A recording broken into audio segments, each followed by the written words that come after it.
home today with a quote that I came across a few weeks ago. It says, "One day your story will be someone else's survival guide." That really hit me and really resonated with me. Is exactly why I'm doing this, why I'm filming these videos and putting this content out there, hoping that it helps someone feel seen and heard and not alone. Today I'm going to talk about 10 things that I wish I knew sooner in my cancer journey. None of these things come from a place of regret. Like, I'm not at regret that I didn't do these things earlier, because I'm a big believer in we do the best that we can with the information, skills, knowledge we have at that time in that moment. So these are just things that now, looking back, I wish I had this information sooner. So I'm sharing that here, hoping that someone else can find it sooner and be able to do some of these things to try and make your journey a bit more comfortable. Before I go any further, I'll introduce myself again for those who are new here. I'm Dee, I'm 32 years old and I am in remission for Hodgkin lymphoma. I'm about 3 months post chemotherapy at the moment, and these are just purely my reflections and thoughts on things that would have helped my own journey. I'm not a medical professional, so please do seek advice from your own teams. These are in no particular order, but this first one probably is the number one thing that I wish I knew sooner. The rest from here are in no particular order, but the first thing I wish I knew was how to get on top of constipation. Yep, we're starting there. It is a very, very difficult symptom to deal with.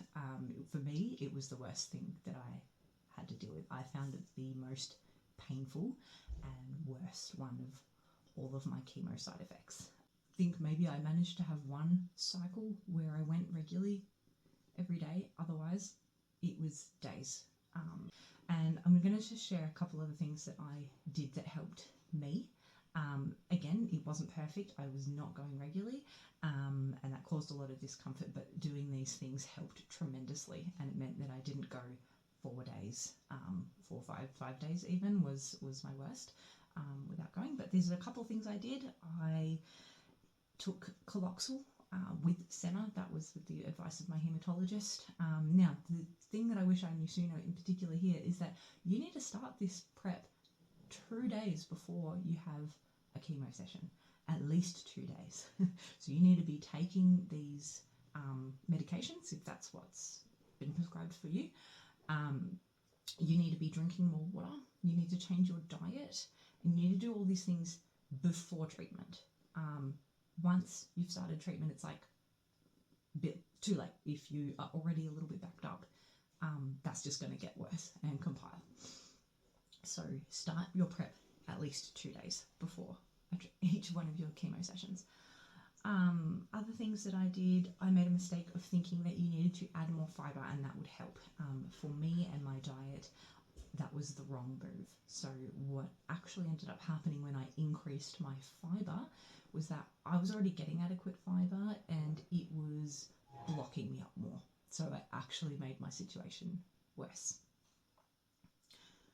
Other things I did was avoiding food that's really hard for your stomach to break down, and that's because you have, usually when you're not having chemotherapy, you have microorganisms that break down everything in the gut. Chemotherapy kills off those microorganisms, so they're not able to handle food that your stomach normally would. For me, that was things like nuts, grains, that like rice, really tough stuff for your gut to break down when it hasn't got those microorganisms. So I switched to having things like chia seeds and overnight oats for breakfast a couple of days a week during my cycle, so that it was really gentle and easy for my stomach to break down. I would have things like smoothies, and I avoided raw vegetables as well, because things like those hard raw vegetables like carrots were another thing that is just a bit trickier for your stomach to break down. So you just need to let it be really gentle with your stomach, let it try its best to do its job, because it is trying for you, but it just literally can't break down the things that it used to. So those are some things that I suggest for getting on top of constipation. The second thing I wish I knew sooner is that your hair falls out very quickly, much more quickly than I thought, or than my hematologist initially led me to believe. I do feel like they could have been a little bit more straightforward with me. They were a bit wishy-washy when I asked about what to expect regarding hair loss, and I don't know if that was to try and make me feel better at the time, but in the end I feel like I do better when I know what's coming so that I can prepare. When I asked my hematologist what to expect, they said, oh, you may not even lose your hair. They did not give me a time frame, and they really didn't even say that it was going to happen for sure. And that may be the case for other people. I have actually seen some of my friends at the hospital who I was going alongside treatment with who kept their hair a lot longer than I did. So that very well may have been the case. But when I asked the nurses during my first treatment, they said, oh, 2 weeks. It's going in 2 weeks. Like it will be going in clumps in 2 weeks. That took me by surprise, and then it actually happened exactly that way for me. So I may have gone in with this false sense of how long I had to prepare myself. And I think it would have been helpful to know straight away, because then what happened is that I didn't have any scarves, I didn't have any wigs, I didn't have any little, I call them little bonnets, which are really just bamboo caps. I didn't have any of that. Which may have been silly. Maybe I should have been a bit more prepared. Maybe I was holding on to some hope that I was going to keep it or keep it longer. Or maybe I just had far too much on my plate, and that was one of those things that fell off my to-do list. It definitely wasn't at the top of my priorities at the time. But I do wish I had just sort of bitten the bullet and maybe bought a few scarves and things in preparation. So that's my second thing, and actually in regards to that, I wanted to share something that I learned at a hair loss webinar that I went to. They suggested that before you start your treatment that you do cut your hair short. I read this a lot, and I heard a lot of other people's experiences, like other people who were documenting their journeys on YouTube were saying that they cut their hair short. And for me, I thought, well, what's the point? I'm being a very frugal person. I thought, why would I want to go to a hairdresser twice? Why would I want to pay twice within a couple of weeks to get my hair cut and then to get it shaved once it did start falling out in clumps? And the person that was presenting this hair loss webinar explained it actually in a different way, which really resonated with me, and I thought that is actually a really good idea. And so I'm sharing that here because I do think it's good advice, and maybe if I'd heard it put this way, I would have done the same thing. If you get it cut, maybe like a pixie cut, you can get yourself used to seeing yourself with that hair length. So for me right now, this kind of hair length that I've got here, this is about 2 months worth of growth, because I am 3 months post chemotherapy, but I kept shaving for an extra month because chemo lives in your system for about a month apparently. So I decided I just wanted a fully clean slate for my hair, so I decided to keep shaving. So you can see it's very short after 2 months, or maybe it's long, I don't know, but I am happy with this growth. But it's confronting. I've never had hair this short before, and I never would have chosen to have hair this short before. So this is something that's totally out of my control. It's not my choice. So when you choose to cut your hair short before it falls out, before that choice is taken from you, that's a little bit empowering, I imagine. But also you get to see what you look like, you get to get used to it, and you get to be okay with having short hair for a really long time after you finish treatment. So right now, my idea of my hair goal is like at least shoulder length. That's going to take years. It's going to take years to grow that long. So now I have years ahead of me to look in the mirror and think, oh, I'm not there yet. So I've got this bit of an internal dialogue I'm telling myself. I I'm okay with my hair this short, and maybe I'm actually going to start rocking a different hairstyle, not one that I ever probably would have chosen, but I think it's going to look good. I'm going to go for something like curly on the top, maybe short on the sides, curly on the top. That's what I'm hoping for. If I had a chance to, well, I did have a chance, I guess, but I didn't see the benefit of it, so I didn't do it. But if I had cut myself a pixie cut or that sort of curly on the top, long on the top, short on the sides earlier, I would, my goal, I would achieve my goal sooner, my hair goal. So that's something I would suggest, is cutting it shorter, so that when you're past treatment, you feel like you've achieved something and you're there already. And any more length that you grow is a bonus, really, rather than feeling like you're forever catching up to where you were before you had cancer, before you had chemotherapy. One thing I just want to add is that there is a program at the Tony and Guy salons that I also learned about through this webinar. They have a chemotherapy hair loss program. If I find the name, I'll insert it here on the screen so you can see what that is. They offer complimentary cuts pre-chemo, and I think one after, when your hair starts growing back. And that's in a really supported environment. It sounded wonderful. I unfortunately don't have any Tony and Guy salons here in my state, in Canberra, but I know there's some in other states, so check that out if you've got one near you. The third thing I wish I knew sooner in my cancer journey is how long it can take for an income protection claim to be processed and accepted and then start being paid. If you are set up with income protection, it can take 3 months. That's how long mine took. Maybe yours is different.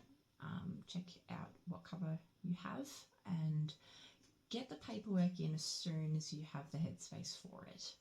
I didn't have the headspace for it for about, I reckon, 2 months into my chemo journey was when I started actually thinking about it and getting the paperwork done. It is a lengthy process, so it's something that is really taxing to get through when you already have brain fog and intense fatigue from treatment. So perhaps that's something that you want to be looking into sooner rather than later if you have that headspace for it. And while we're talking about financial things, I do also want to mention that there are grants that you may be eligible for through local charities. There's so many out there. The Cancer Council have some options. Here in Canberra is a local organisation called Rise Above that helped me.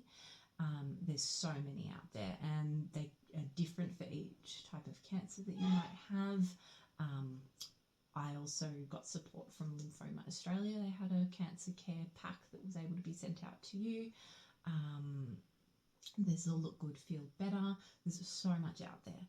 Have a look into it early, as soon as you, again, have that headspace for it. Maybe even if you've got people reaching out to you saying, what can I do? How can I help? Get them to do some research for you to see what you might be eligible for, what's in your local area, what sort of charities you have, organisations relevant to your situation, and get them to see what you might be eligible for, get the applications going, and it doesn't hurt to ask. I love to say you don't get what you don't ask for. So I applied for so many different things. I got most of it, which was a relief. Because I was off work, I wasn't getting paid. My sick leave diminished pretty quickly. So you may have a lot of different avenues to look at to help you financially at this time until you're able to get back to work. Some people are not able to get back to work. So these things are absolutely worth looking into. Some of the grants are only available for you while you're in active treatment. So that's another thing that I want to say is that a reason you should look into it sooner, because your eligibility will potentially change when you have finished your treatment and you're in your recovery phase. Also, something that I did get told about very early on by my treatment team, but I've talked to others who weren't, so they weren't aware, is that you may be eligible for a disability parking permit. So look at that, because you might be like me and think, no, I'll be fine. Like, I'm a younger person. I don't feel right having something like that or using something like that. But it made a world of difference for me when I was running late for appointments, or I could not face the walk from the further car parks to the hospital. The fatigue is so intense. Again, it's an application that takes time to process. So I think it may have taken a month maybe to get mine after I submitted my application. So get the applications in if you're eligible. That's fantastic, and it'll be such a good help. Fourth thing that I wish I knew sooner was that your chemo may get delayed. Now, this is something that I knew. I was told this, but when you get all that information right at the start, some things do like go to the back of your mind. You think, I'll worry about that later. That's not going to happen for a while. I don't need to worry about that. However, for me, my second treatment got delayed. I was only 2 weeks into my entire treatment journey and I had a delay. And that really devastated me. I just sort of fell to pieces in that moment when the nurse said, your neutrophils are too low, your body's not ready, you won't be able to handle treatment. And I was floored. I suddenly started looking way too far in the distance, and I was thinking, if this happens on my second time, will it happen again? Probably, maybe, I didn't know. But my mind went to worst case scenario, and my worst case scenario was every treatment or every second treatment gets delayed, and then what I was expecting to be 6 months of treatment was suddenly looking like 7 months, 8 months, 9, 12 months. I don't know. At that moment, I didn't know what to expect, but I instantly went, worst case scenario, it's gonna get delayed and delayed and delayed. Now, I will say that was the only time my treatment got delayed, which was out of my control. There actually was another time that it got delayed. I'm going to talk about that in a couple of minutes. But this first one, I just wish I knew that it could happen anytime. And I think I would have felt better knowing that. And also that there's ways that you can prevent having your treatment delayed, which, again, I'll touch on in a couple of minutes. Now, on a similar note to the fourth thing that I knew earlier, my fifth thing that I wish I knew earlier is that your symptoms can change over time. So don't get too attached to your routine or to your symptom pattern, because it may change. For me, it changed quite a lot. In the first probably 3 cycles, I had a burning tongue for a couple of days after treatment, and that went away from then on. So that was a good example of things changing over time. But towards the end, I was starting to get a little bit worse in some ways. I started getting these back spasms. The muscles in my middle lower back would spasm, and it was really painful. The only thing I found to treat that was heat. So I had this heat pad, this electric heat pad, which was such a lifesaver, made such a difference for me. But that was something that I didn't expect, and that popped up maybe halfway through. So the second half of my treatment, I had increased pain in that way. Some other things that changed was that I would have treatment on a Friday, and then Saturday, Sunday, Monday were really good. They were my best days. I planned to do things on those days. I had the least pain, I had good appetite, and my energy was among the better of my days. But as treatment went on and things sort of started accumulating in my body,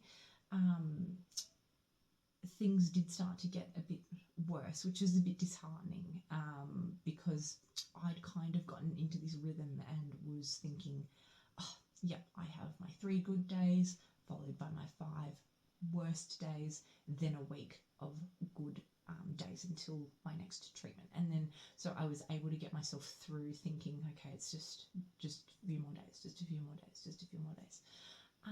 Then in the second half, I started thinking, oh, am I doing something wrong? Have I gotten complacent? Complacent. There's those word finding brain fog things happening. Am I being complacent? Am I not eating well enough? Am I not sleeping well enough? Am I not drinking enough water? I started thinking I was doing the wrong things because I was getting more pain. I was getting more fatigued. My bad days were longer. I started having bad days straight after treatment. So it was a little bit disheartening. So I just wish I knew in advance that that could happen, because then I wouldn't have felt so disheartened and like I was the problem or that I was doing something wrong, because I wasn't. So if you're experiencing that, you're not doing the wrong thing. It is just how it goes. The 6th thing I wish I knew sooner is that I was going to gain weight. And you may too. I was under this false impression, maybe from the movies, that when you have cancer, you dwindle away, you lose weight, you become really weak and fragile, and you're throwing up all the time, and you can't eat, and you lose a lot of weight. And that was the image I had in my mind going into this journey. I wish that I knew that that probably wasn't the case, and I'm so glad that that wasn't the case. It's much more healthy for your body to be maintaining muscle mass and not be under that stress of losing weight. But I would be lying if I said I wasn't thinking, oh, maybe a little tiny silver lining to all this is that I might lose a couple of kilos, hey?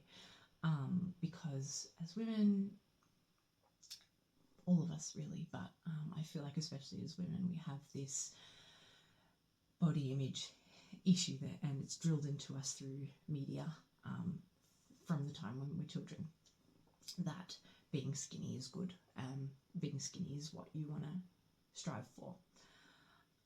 So it was really hard for me, and I really started struggling with my mental health when I gained weight, to the point where I wasn't fitting into my clothes anymore. Fashion is a big deal for me. I express myself through my clothes that I wear. I love vintage clothing, and I wasn't able to wear most of my wardrobe. So what I did, I just went shopping, and I did buy things in sizes 3 sizes bigger than I normally would. It felt good to wear baggy clothes when you feel so terrible in your own skin, because you're carrying this extra weight that you're not used to. So I just wish that I knew that was going to happen, because I was not prepared, and I also felt like I was doing the wrong thing. I was like, what is going on with my body? Am I not eating the right things? And the truth was that I was eating the right stuff for me. I had dietitian advice, but there are several factors that lead to you gaining weight, and it makes so much sense. So I just want everyone to know that that seems to be, from everyone I speak to that's gone through chemotherapy, their experience is that they gain weight, and they've all been shocked by it and saddened by it. And if we knew going in that that was going to happen, I think it would be so much easier, and we would be prepared mentally, because that was really, really hard. But the reasons that you tend to gain weight is that you are moving so much less. You're moving your body so much less. You are eating comfort foods because that's all that you can do. You do have some appetite, but it's impaired, and you need comfort food, the foods that you enjoy, and those things are more dense in calories usually. That's what you need to be able to fuel your body to get through treatment. So it's so important. And I was really happy initially to see that I was maintaining my weight and then gaining. I gained slowly and steadily and in a healthy healthy way. So I gained about 1 kilo per month. In the end, I ended up gaining about 8 kilos overall. It was pretty uncomfortable for me. And now I am post-treatment, I am losing the weight because I'm able to move more, I'm exercising more, and I'm not relying on comfort foods to be able to eat 3 meals a day. So be so kind to yourself. It's not easy, but it's normal to gain weight. I want you to know that. The 7th thing that I wish I knew sooner was how much control you actually have through your journey. So I'll be honest that there's not a lot, and it certainly doesn't feel that way at times, but there are several examples that I have where I was able to actually have some choice and have some control. I alluded to some of these things earlier, so I'm going to read them out now. I made a bit of a list. For me, having blood tests was really confronting. It was so uncomfortable. I really hated it. So I noticed that I really only needed to have a blood test every fortnight. That was before I had each treatment, and that was to make sure my body was prepared for chemotherapy. So they were really looking for my neutrophil count. And so I had chemotherapy every fortnight. So really I only needed blood test every fortnight. But I was having blood tests weekly, and that was because I had a PICC line in my arm. And so I had to go in weekly for it to get flushed and dressed. And so the nurses were used to just doing a blood test as part of that whole process. But for me, I found that so uncomfortable. I asked, I said, do I need to be having weekly blood tests? And they said, no, you don't need to. Like, it's interesting and good for us to be able to track your patterns on a weekly basis, but no, it's not necessary for your treatment. So I requested, I said, can I do it fortnightly? And they said yes. So that was one example of where I actually had a bit of control. And if I didn't ask a question, they wouldn't have been able to change it. So I'm really glad that I spoke up there. So I encourage you to do that as well. Ask questions about why the nurses or your treating team are doing what they're doing, so that you understand why it may be necessary and recommended, or maybe where you might be able to ask for it to be tweaked. Another example where I had a bit of control was where I was actually able to delay treatment and move my schedule slightly so that I could attend a wedding interstate. So I'm from Victoria. One of my best friends was getting married. I was bridesmaid, and I said to my treating team at the very start of this journey, I said, I need to be there if I can. That I really, really want to be there. And they said that they could probably make that happen. So throughout treatment, I kept asking, I said, is that still on the cards? Can I delay treatment? And we worked out a way for me to delay my very last cycle by 1 week. The treating team convened, they consulted and agreed that that was suitable for my situation. So that's another example where you do have a little bit of control. So ask the questions. You don't get what you don't ask for. So do speak up. Speak up for yourself. Another thing I did was able to build into my treatment routine to get the neutrophil boosting injection after every treatment. So that was something that I was taking within 24 hours after each treatment. So every Saturday afternoon I was going into the hospital after treatment and getting an injection which would boost my neutrophils. That was because I had this steady pattern that was showing in my blood work where my neutrophils tanked every time after treatment. And so I really didn't want to have my treatment delayed again and again, which was a risk that I was running if I didn't get these injections. So that was a request I made. I said, can I just build that into my routine rather than waiting for my neutrophils to tank? Once we saw the pattern, I said, can we just do this regularly? And they said yes. So that's another thing I did. This was a hint I got from one of my friends in the treatment chair next to me. They suggested having one of my chemo drugs infused more slowly. So the very last one in the ABVD cycle has side effects like nausea and just like this overall, I called it like a woozy feeling. So I would leave chemo feeling pretty crap. That was something that I found helped, was infusing the drug more slowly. So every time I went in for treatment, I would say, can I have that one infused over an hour and a half instead of an hour? And that made a big difference. The 8th thing I wish I knew sooner is about your eyebrows. So I had this like attachment to my eyebrows because they didn't fall out until later on. So I do wish I knew that they would probably go later, because I got this like false sense of attachment. You can see that they've grown back really nicely now. But I felt really self-conscious throughout treatment when I didn't have brows, and I did lose my entire eyebrows. I had no eyebrows. I thought I looked really, really strange, and it was something I felt really self-conscious about. So something that you can do before you start treatment is actually get like a cosmetic tattoo done of on your brows. You can get this done through a cosmetic tattoo artist.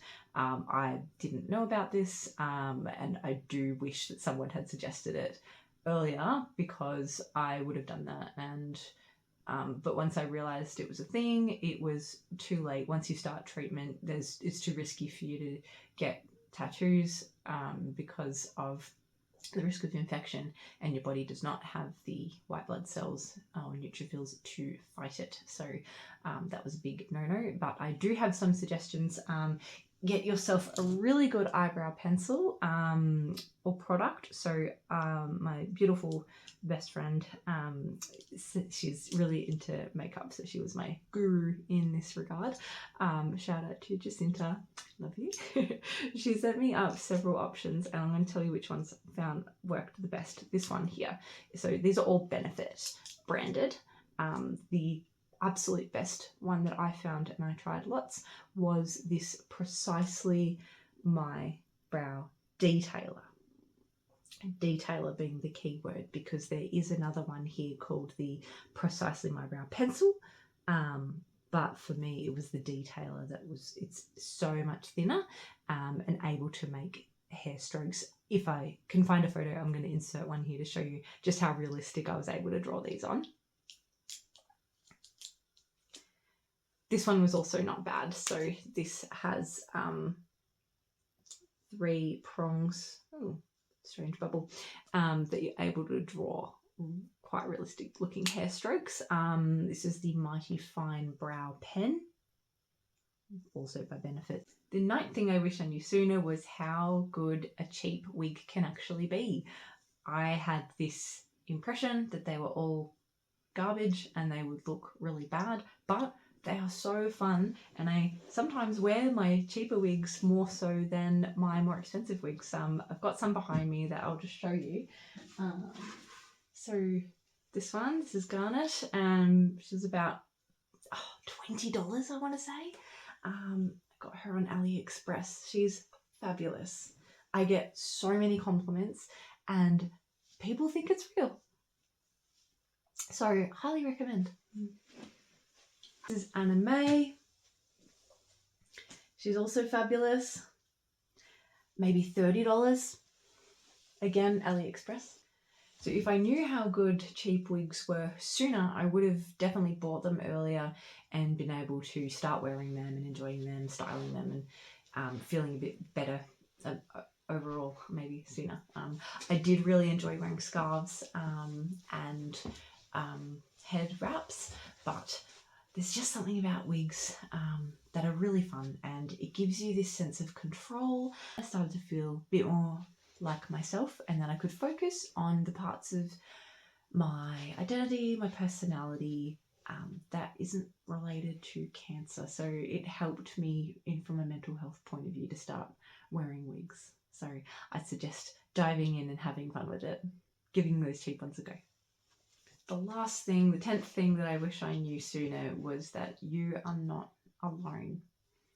And in a sense, I knew that I wasn't alone, but I just was so completely overwhelmed by the breadth of my village, the people around me, my friends, my family, my extended family, my colleagues, just how much people care.